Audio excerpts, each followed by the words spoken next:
Hey everybody, welcome to our Monday Mojo. Today is Monday, August 17th, 2015, and we are honored to be joined by our special guest, Phil. Phil is an amazing coach. He's been a coach for several years now, and over the last few years has been just really rocking it and has just made an incredible transformation, both outside as well as inside. So, Phil, I just want to thank you so much for sharing your time and your story so generously. And I'm just going to hand the floor over to you. Well, thanks, Michael. I'm really honored to be a part of the Monday Mojo call. It's something I've really been getting a lot of value from every speaker. Marty, last week your story was amazing. And then every speaker in the past, I've always gotten something out of. So I'm really happy to step up to the plate, so to speak, and give you the lowdown on like how I got to where I am, and hopefully give you some pointers so that way to get your week going, and then also some things to think about to empower yourself as we head into another week. So my story begins back during my childhood. Is that I've always been blessed to have a great family, and they're always able to cook for us. Like if you've ever been in a Filipino household, there's always plenty of food to eat. It's like there's definitely no shortage of rice, no shortage of some meat, and also some veggies as well. So we're definitely not starving or anything. But then also at the same time, like growing up, I was always big into eating, so I always ate heavily. So lots of sandwiches, a lot of fries, a lot of burgers. Growing up. Sweets were my big weakness at the time. So like I've always carried like the big belly, like from like age 7 onward, all the way up to like high school.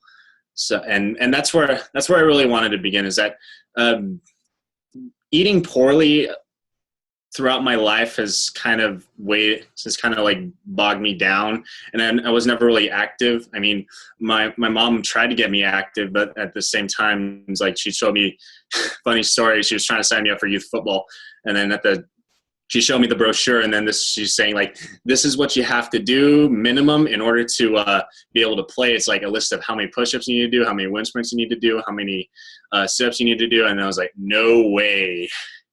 So getting me active was really hard. So I got into baseball at a young age because it was really the only, I guess, the lazy man sport. But it's not really, because it was the one sport that I was actually good at. So I played baseball for 14 years competitively, and like from Little League all the way to college. But I've always struggled with my weight as far as like staying in shape. Like the practices were fun and everything, but at the same time, I can't really do much like running wise. Like conditioning, I'd always dread. Like I always come in last. I was always like I was good, but I was always like the fat kid on the teams, like finishing last, and that really followed me all the way up until high school, to the point where I got shamed into one day as like preseason junior year. I got shamed into no one was allowed to pass me in front during one run because they wanted me to finish first for once. And that was, I've never forgotten that day. It was really embarrassing for me. And like the weight problems like followed me from like middle school to high school. Like I was never really the talkative kid, not the popular kid. And then just because one guy he was like, I was always the target of his bullying. It's like every time I'd be sitting down for lunch, I'm eating my stuff, and he's like I'd be eating a Twix, and then all of a sudden it's just like, pardon me swearing, it's like, this is verbatim, I've never forgotten these words to this day. It's like, man, you're fat, I just don't be eating no chocolate. So yeah, it was tough growing up, and so being bullied as a kid and just being the constant target of this particular individual has like caused me to really be reserved growing up, because I'm not you wouldn't think I'm an introvert if you met me, because I'm always so lively and willing to talk, but really I'm really reserved. I'm really not much of an open book, just because like I'm not, it's kind of scary to really open yourself up, because of the fear of being criticized or being ostracized by others. So, and that really followed me all the way up to high school. It's like I never really had any close friends, but I mean, I got along with people, but I never really had a best friend. So all I really had was baseball, and that's all I really focused on.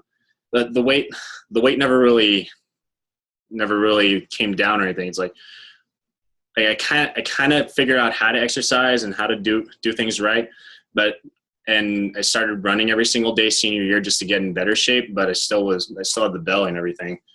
It's like I guess you'd call me skinny fat at the time. So, so ended up playing all the way through college, and life's like my career and when it came to baseball is just like there's this one constant failure after the next, where I can't, like, I get my chance to go out and do something, and then all of a sudden I'm just so in my head, and then I can't deliver when I'm called upon. So not many opportunities came my way. I was like always on the bench or something. And then I was fortunate enough to go play in college, and then same story there. It was like no one really thought I was really worth much, because I showing up out of shape, still finishing last in runs, I think at the end of my fall freshman year, we had our inter squad World Series where they pick teams like draft style, and they'll pick from like every single player, and like somehow I got a hold of the list and like the draft order, and guess who was picked dead last in that draft that year. Yeah, so like combining everything, it's like being called a fat ass all the time, and just being in constant staying in fear of not opening up or trying to look bad. And then also like you hear it enough, it's like people telling you that you're not good enough, or you don't really have any value. Like it can't, like you hear it enough, and then all of a sudden it's like maybe they're right. I mean, I haven't really done much so far. So then it got so bad to the point that in 2011 I pitched my way off of the baseball team because I continued to stay out of shape, and cafeteria food isn't exactly the healthiest. So it's like burger and chicken patty and fries every single night. Breakfast is like biscuits and gravy. That's a big thing out here in the Midwest. Hash browns and eggs and bacon and stuff. So everything's heavy, and it ballooned me up to 225 pounds. And I was definitely pitching like it. If you know stats in baseball, it's like 14. Like I had a 11 ERA by the time the year was up. So, and if you know baseball, it means you're giving up more than a run per inning, which is terrible. So that pretty much ruined my college experience. So I was like, at the time, I was like, and I was just feeling so down. Like I actually left school for 2 years, and I didn't need enough time passed, so I didn't even get to play my senior year. Much to the dismay of my girlfriend at the time. We're still together now, but that was definitely a rough time, just because I just wanted to escape. I just wanted to leave, because I just had enough with all the negativity. And so I found insanity, like just randomly on the TV, just watching. I was like, those guys are really working hard. And I know, like, I even thought about, yes, you can laugh at me for this one. It's like, what can I do to lose weight? Because I'm feeling so terrible. So I even thought about like the contour ab belt, so to speak. So I was just looking for an answer. And then it was like either that or insanity. And and then this is what I ended up choosing.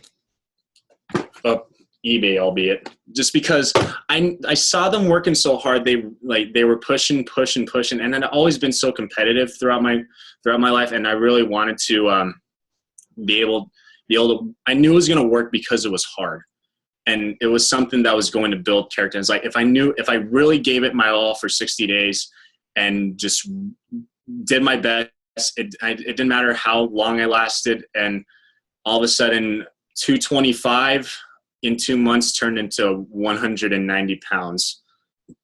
And then after that, combined P90X, Insanity, did a round of Asylum. But it wasn't until I did P90X2 in late 2011 when it came out that I really hit my stride as far as my fitness journey goes, because up until then, I was always like my old eating habits kind of came back to me, where I thought, as long as I'm working hard, I could eat whatever I want. But we all know that's not the case. Like it's a triad of nutrition, support, and the fitness combined. So I found Wayne Wyatt. Like I just saw Wayne Wyatt's video on YouTube randomly. It was like he got amazing results from it, and then decided to. He was saying, "Hey, we're starting up a round of P90X2, and it's this like big group of like 200 people, and we all have different backgrounds." And I think that was like the second challenge group ever formed, because like they did the Asylum challenge group back in the day, and it's like Shanti was judging between two groups, and like that was what really launched the challenge group format that we know today. So I was a part of a second challenge group, got amazing results. Like this is how I'm gonna share my screen real quick, and this is what I was able to turn it into. So like that kid on the left who was so low in self-esteem, so down on life, wanting to just run away and just go home. I did eventually run back home to California, because I was in Missouri at the time. So this is what I was able to turn into. It's like I'm seeing striations in my arms. I'm able to see my abs for the first time ever. And that's all just from the support and the accountability and just staying tuned in and making that choice to push through, despite a lot of excuses not to. I mean, we went out to eat one time, and I just refused to eat dirty because like everyone was having like steak and potatoes and heavy stuff. I chose swordfish and a salad, just because I'd done so much up until that point, and I didn't want to ruin it. It's just because it's just been so empowering to be able to do something for the first time in your life that really makes you feel like, hey, I can do this, and I really like these people are so proud of me, and I don't want to let them down. And that's what's so great about what we do, is just that the support system we have. And I always say when I interview my future challengers that the support and accountability is so underrated, because it's not just doing the program and just drinking a bunch of shakes. It's that community where you make friends that you don't meet in person, or maybe till Summit, but you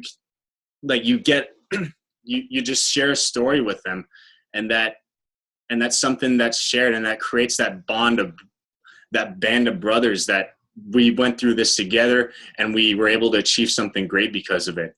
So that really got me excited. Like my results got me really excited, and I had confidence for the first time in my life. It's like walking outdoors. It's like, instead of the kid who used to slouch, look down, and just be like, no one says anything bad about me.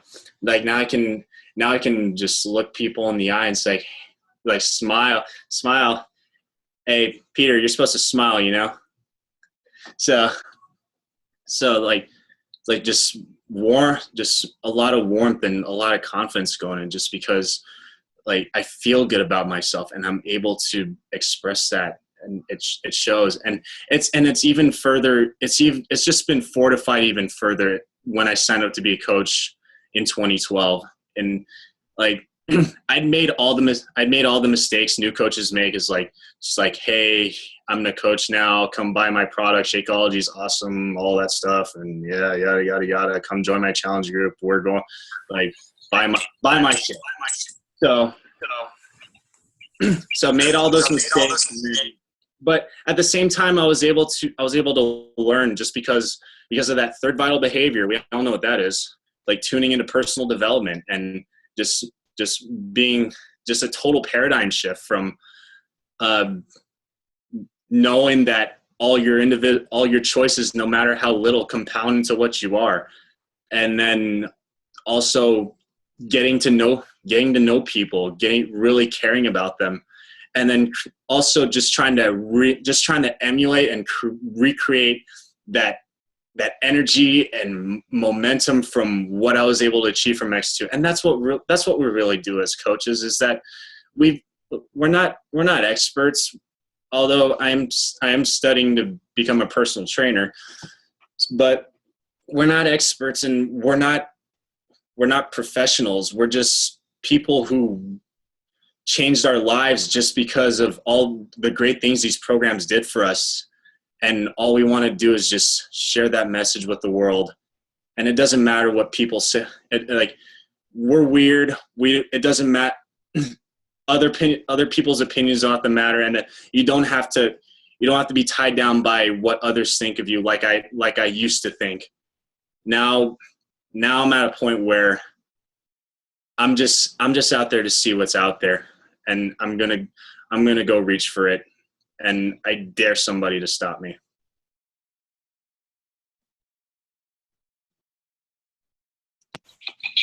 Bill, that was fantastic. Just, I just really, it's funny because we met in person just a few months ago at Summit, and meeting you at that time, I never would have guessed that you were the kid that that had his head down and that didn't have any confidence, because you just exude that confidence and you're so easy to talk to. So I just think it's awesome to see the journey that you've taken and the transformation. And thank you for pulling back the curtain so we can see how that transformation was taking place. It was awesome. Yeah. One more thing too is like the ultimate irony is that I told you I hated running, I hated conditioning, I hated all that. Insanity is all about that. So the ultimate irony in that is that that's my soulmate program, and I teach it for a living. So I can't believe you went from like nothing to probably the hardest program that they have. Yeah, right. I love it. Mm-hmm. Guys, if you have any thoughts or questions for Phil, feel free to take yourself off mute and join in the conversation. We have just a couple minutes that we can take. And not so much a question, just a comment. Yeah. It was nice to see in your pictures it wasn't just your body transformation, your face as well. Mm-hmm. I mean, your face is noticeably thinner, and your smile is certainly radiant now. Thanks, Chris. Up, right? Yeah. What's your current weight now, Phil? Currently I'm at 210. Like summer, I've kind of been lax with the nutrition, but I've been dialing in again. Just like got the macro set, got some chicken upstairs, getting ready to eat that. So it's just a matter of being prepared and executing that. And that's the big thing I've been trying to preach to everyone I've worked with, is that a lot of people struggle with the nutrition. So we're trying to hone in on that skill set of being able to prepare food in advance and have it ready. So that way, like we're all busy. We all live busy lives. So so if you have something ready for you, you don't have to go out and get some quick food, which is probably not the best stuff for you. It's like a burger and fries, which I used to do. So now it's just like, okay, I'm hungry. I don't want to cook, but at the same time, I've got something that's good, wholesome, and can really fuel me. And then you really feel the effects of it because of it. And you notice in your workouts and also in your energy as well. So I'm trying to get back down to like 205 to 200. So, and I've always been bottom heavy and been strong with the legs. So, but at the same time, there's always room for improvement. So You've always been what? there's always room for improvement. Right, yeah. Mm. Well, thank you for being real. Thanks, Marty. Yeah. Thanks for listening.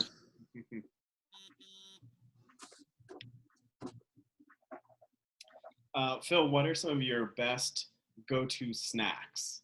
Like you said, like you're having your food prepared. Like, what's been really good and easy for you to have for yourself? Greek yogurt and blueberries. Pour some stevia in there too, so that way you get some good carbs in there, and then also the added benefit from the protein. I like to eat flexitarian, so nothing's really off limits. So we'll prepare some. Just like when I'm in a bind, that's where I go to. So I get some good carbs in there and also some protein. But then also I'll always do Shakeology as my favorite snack of all time too. So like peanut butter, like chocolate, PB, the Dykler special pretty much. Chocolate, peanut butter, banana, and almond milk. That has been my never fail for like 3 years now.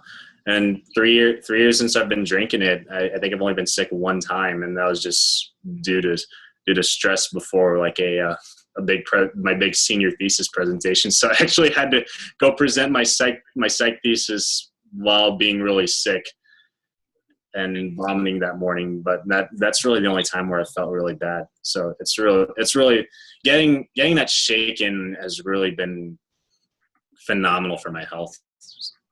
So. Awesome. And I also remember at the beginning you said that your family had a culture of food that was a lot of food and certain kinds of food that really didn't help you get in shape. I'm curious to know, like, how did you maneuver through that, and is that still something that's present today? Well, believe it or not, my family, I'm not putting them on blast, but they weren't like originally, some of your biggest detractors when you start your fitness journey are some of the people that are closest to you, just because they're so used to you being you, and I don't know, maybe it's like they're afraid to change or something like that. So like I was really heavy into the rice and like the fried rice and stuff, and like a lot of like majority of rice, not a lot of veggies. I wasn't exactly a veg eater, so I just really heavy on the bad stuff. But sweets were my ultimate downfall. Like desserts. My mom's a fantastic baker. She makes a cheesecake like none other. So I would eat a bunch of that at like parties and stuff. So I really struggle with that. But at the same time, some of my family over time, they've seen me do what I'm doing, and then all of a sudden they're like they see that I'm for real about it and that I'm really passionate about it. So now like I'm really proud to share this, is that my mom started 21 Day Fix a couple of weeks back. She's combining 3 miles of walking every single day and eating really healthy, and she's down 7 pounds so far. And then when she retires, I feel like she's really excited that she can see herself getting off the type 2 meds, and it's I just can be proud of her, just because type 2 is really tough, just because she's really she shares a lot of like, she kind of loses memory and like what day it is and stuff like that, and it's kind of depressing to see. I mean, especially when I'm so close to starting a family with my girlfriend, and I want her to be able to live long enough to see them, or she wants to live long enough to be able to see them graduate and do things in their life as well. So my mom's been engaged with it, my dad's been engaged with it, and my brothers are getting started with their P90X journey real soon. So and like I said, it all started with that choice, like, and to go improve, and like regardless of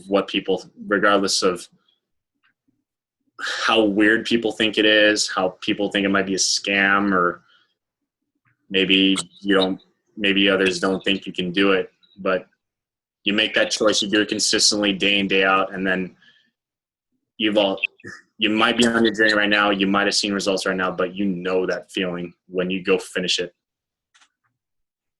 Amen. Amen. Yeah.